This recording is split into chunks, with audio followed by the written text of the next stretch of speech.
Has Apple's next event already sorta leaked? We know Apple has got some big plans for next year, and their very first event of 2022 could be a really big one. We could see 3 new Macs, 2 new iPads, and even 1 new iPhone as well. It looks like Apple is going to kick off 2022 in a very big way, and these are the 5 products we could see launch at their very first event of the year, according to all the leaks and rumors. And let me just say that if you're thinking about buying a new Mac, an iPad, or even an iPhone, you might just want to wait a bit. And a big thanks to Copilot for sponsoring this video.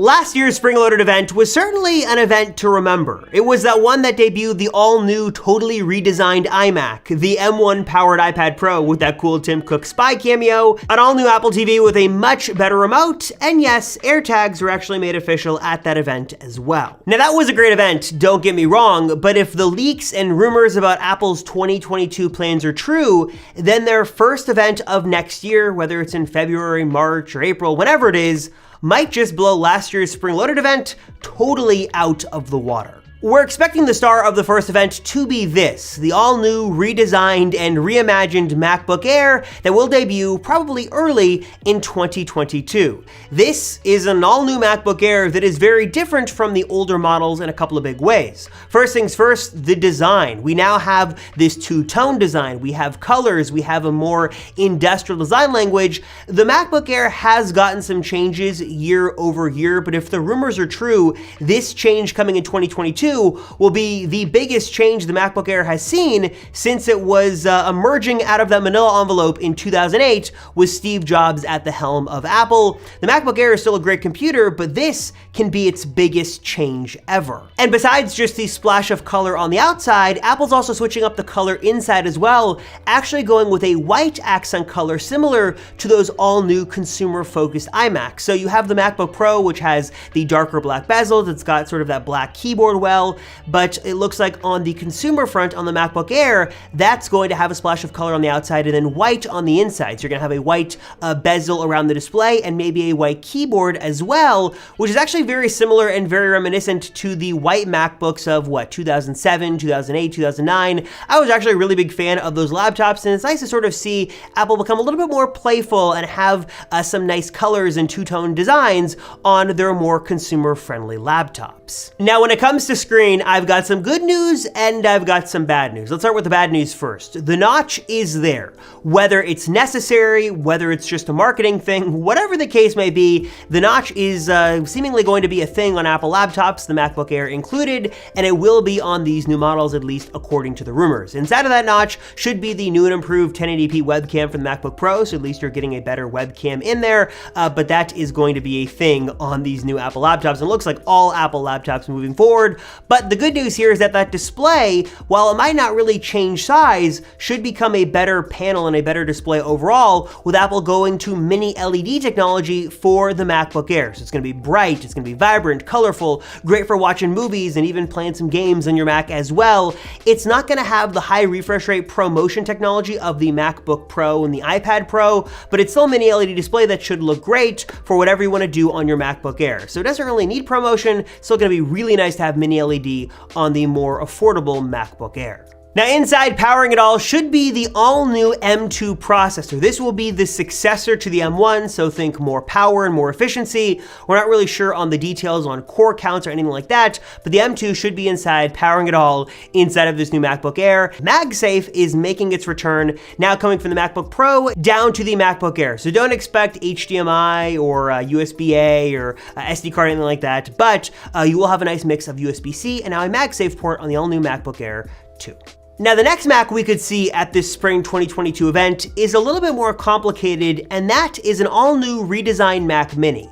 And this is sort of complicated for a couple of big reasons, the main one being that we really don't know how Apple is going to position this. On one hand, we're hearing it's gonna have some new colors similar to the MacBook Air, the iPad Air, and the iMac. You'll have this new two-tone look, a great selection of ports on the back with USB-C, USB-A, HDMI, and more. And all in all, this is shaping up to be a really great computer computer, especially if you already have a display, keyboard, and mouse, you just need the box, Apple will gladly sell you the really nicely equipped Mac Mini. The question though is, how is Apple going to position this computer? Is it going to be family-friendly, consumer-focused, so it's got the M2 processor inside, which would make sense?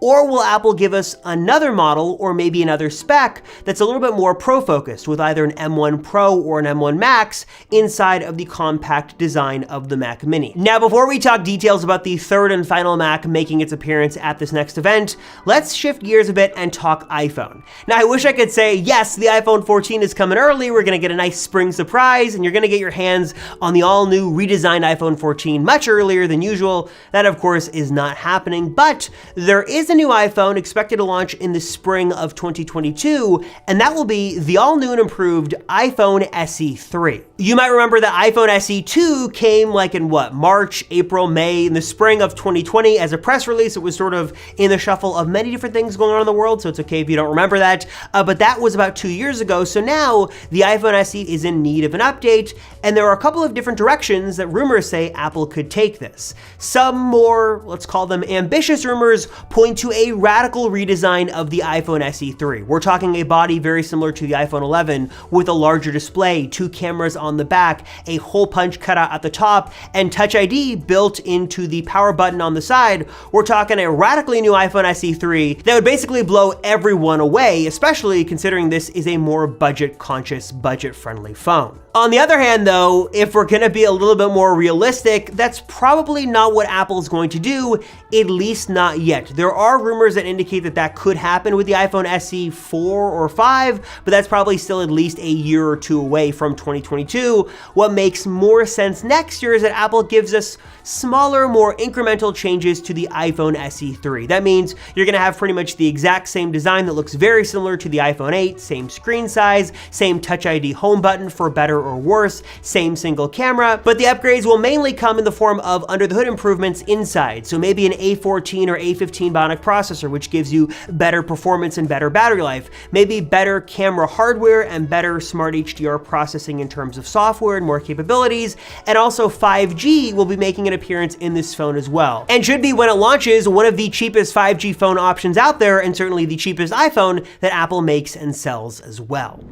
Now, before we continue breaking down all the leaks and rumors about Apple's first event of 2022, let me take a quick break because I want to show off one of my favorite iOS apps of all time that is also this video's sponsor, and that's Copilot. Now, as we wrap up 2021 and enter into a new year, one of the biggest goals many have is finally tackling their personal finances. They want to keep tabs on their spending, their investments, their budgets, their financial goals, those pesky reoccurring charges, and the best way to do that is with Copilot. It is here to help you do all of that, plus a whole lot more. The best way to think of Copilot is sort of like a Swiss Army knife when it comes to your personal finance management. You can easily link your bank accounts, your credit cards, investment accounts into the app, giving you a super simple way to see all of your most important finance data in one place at a glance, while also giving you custom insights based on your personal finance trends, your goals, and your budget. For example, Copilot has got an all-new section dedicated to investments. You can get a bird's eye view of all of your various investment accounts in one place, and also keep tabs on performance in near real time, allowing you to see live balance estimates throughout the day. Copilot also helps you better understand your investments by using a proprietary metric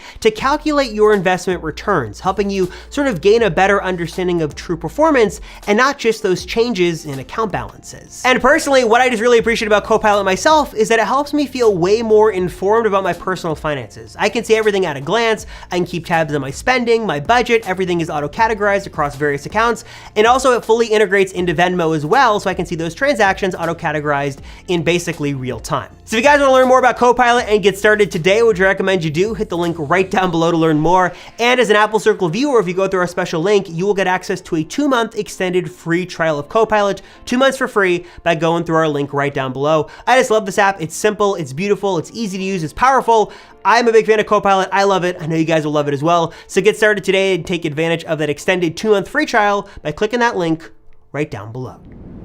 And the third Mac that may or may not make an appearance at this first Apple event of 2022 is the long-rumored and long-awaited iMac Pro. This has been a rumor for a while that Apple is looking to replace the still aging 27-inch iMac that they still sell with something much sleeker, much more sexy, and something much more powerful than the current Intel configuration you can buy from Apple right now, which you really shouldn't buy. Wait for the iMac Pro, it's coming right around the corner, and it is going to be so much better. Now, in terms of design, we're hearing this could be some kind of mix between the current iMac that Apple just showed off last year, that redesigned model, and the Pro Display XDR. So I'm not sure what a love child between those two products would look like, but I am super excited based off of concepts and renders of what people imagine this to be. If it's anything like this, it's going to be a really beautiful computer that should pack a lot of great display technology and also a lot of great internals as well that should give you a whole lot of power to do essentially anything. Now, speaking of display, this is rumored to have a 27-inch mini LED ProMotion display.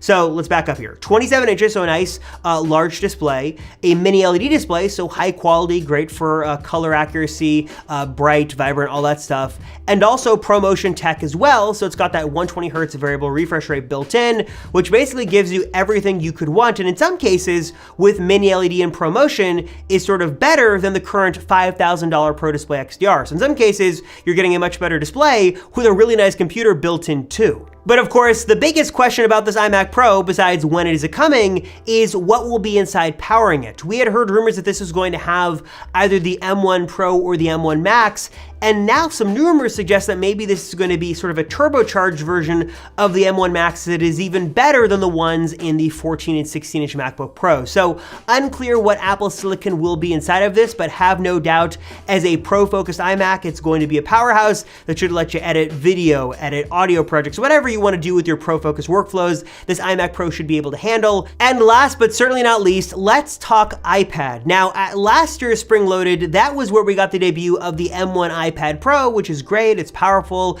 it's got that new center stage technology, better cameras, all that stuff. But really, the iPad Pro as it exists is still a really great tablet. It's got a great design, it's got plenty of power. So what could Apple do with the next generation, and could we see it at this spring-loaded event version 2 or whatever Apple decides to call it? Well, looking back, we have gotten iPad Pro updates the last 2 springs, so it would make sense to see a new version.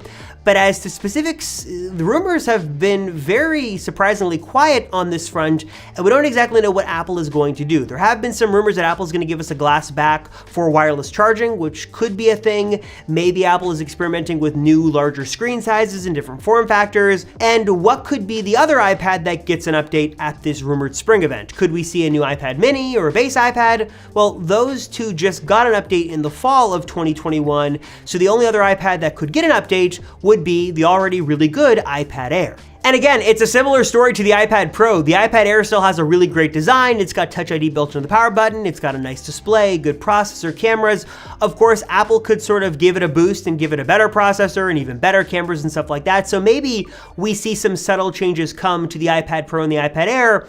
But surprisingly, again, not a lot of information has leaked out about iPad. So either Apple has something really big in the works that we just haven't heard about, or it's going to be a more predictable, smaller year for the iPads with more ambitious plans coming possibly in 2023. So keep your eyes peeled for new iPads, possibly coming at this first event of 2022. And that is what we think we know about Apple's first event of 2022 as of right now. Of course, 2022, the year as a whole, is going to be a big year for Apple with new Apple Watches, new AirPods Pro, new iPhones, all that stuff.